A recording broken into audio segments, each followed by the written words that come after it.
एकीकडे म्हणतात 9 लाख कोटीचं कर्ज झालंय, परत म्हणतात नाही नाही अजून 2 लाख कोटी कर्ज काढा, काय बिघडत नाही, परंतु पैसे देऊन टाका, असं नाही. काही त्याला आर्थिक शिस्त ठेवावी लागते आणि त्या सगळ्या गोष्टीचा साकल्याने विचार करून हे महायुतीचं सरकार अध्यक्ष महोदय त्या ठिकाणी काम करतंय.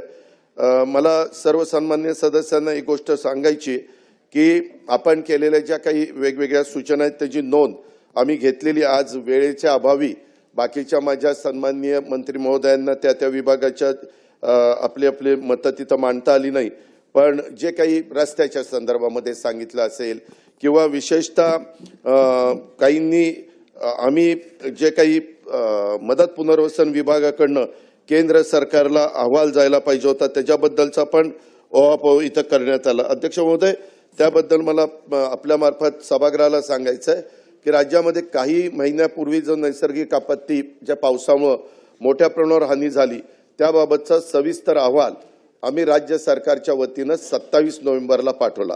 दुसरा अहवाल 1 डिसेंबर रोजी पाठवला आणि ह्या अहवालामध्ये केंद्र शासनाला तो सादर केलाय. नैसर्गिक आपत्तीच्या अनुषंगाने पाहणी करण्यासाठी केंद्र सरकारने पण 8 अधिकाऱ्यांचं पथक 3 ते 5 नोव्हेंबरच्या दरम्यान राज्यात पाहणीसाठी पाठवलेलं होतं. या पथकाने राज्यातील साधारण 4 जिल्हे त्यांनी बघितले, एक धाराशिव, दुसरा सोलापूर, तिसरा अहिल्यानगर, चौथा बीड. आणि केंद्र सरकारकडे आपण मदतीच्या करता मागणी पण जवळपास 29,781 कोटी रुपयाची अध्यक्ष महोदय त्या ठिकाणी केलेली आहे. एक गोष्ट खरी आहे, सभागृहामध्ये काही सन्माननीय लोकसभा सदस्यांनी मुद्दा उपस्थित करत असताना त्याच्यामध्ये असं सांगण्यात आलं, परंतु माझ्याकडे रेकॉर्ड आहे कुठल्या कुठल्या तारखेला कुठले आमचे पत्र त्या ठिकाणी गेली. आणि नुसतं इथंच नाही तर अध्यक्ष महोदय, पंतप्रधान ज्यावेळेस यावेळेस 2 का 3 वेळेला महाराष्ट्राच्या दौऱ्यावर आले होते आणि गृहमंत्री अमित शाह साहेब पण आलेले होते, त्यावेळेस मुख्यमंत्री आणि दोन्ही उपमुख्यमंत्र्यांनी या विषयावर त्यांच्याशी चर्चा केली. त्यांनी पण सांगितलं की आमची पद्धत असते, आमच्या 2 टीम येतील, अजून एक टीम अध्यक्ष महोदय आता डिसेंबरमध्ये येणार आहे, ती साधारण तिथलं अधिवेशन चालू आहे पण 14 का 15 डिसेंबरला अशी साधारण अजून एक टीम त्यामध्ये येणार आहे. आणि त्याच्यामुळं आपल्या राज्य सरकारकडनं जेवढे काही आम्हाला निधी उपलब्ध करून देता येईल तो तर करून देण्याचा प्रयत्न या बळीराजाकरता ह्या शेतकऱ्याच्या करता आम्ही केलेला आहेच. ते आमचं कर्तव्य आहे, त्या कर्तव्याच्याच भावनेतून अध्यक्ष महोदय आम्ही केला आहे. पण त्याचबरोबर केंद्राचा पण आणि त्याच्यात त्या दोन्ही वेळेस म्हणजे गृहमंत्री अमित शाह साहेबांना आम्ही भेटलो आणि पंतप्रधान नरेंद्र मोदी साहेबांना भेटलो आणि शिवराज चव्हाण साहेबांना पण भेटलो आणि तिघांनी सांगितलं की तुम्ही काळजी करू नका, साधारण आमचं अशा प्रकारचं नैसर्गिक संकट देशातल्या कुठल्याही राज्यावर आलं तर त्याला मदत करण्याची भूमिका नेहमीच केंद्र सरकारने स्वीकारलेली आहे, घेतलेली आहे आणि त्याच्यातनं तुम्हाला आम्ही निश्चितपणे मदत करू. त्याच्यामुळे आम्हाला पण अपेक्षा आहे की तिथनं निश्चितपणे मदत होईल.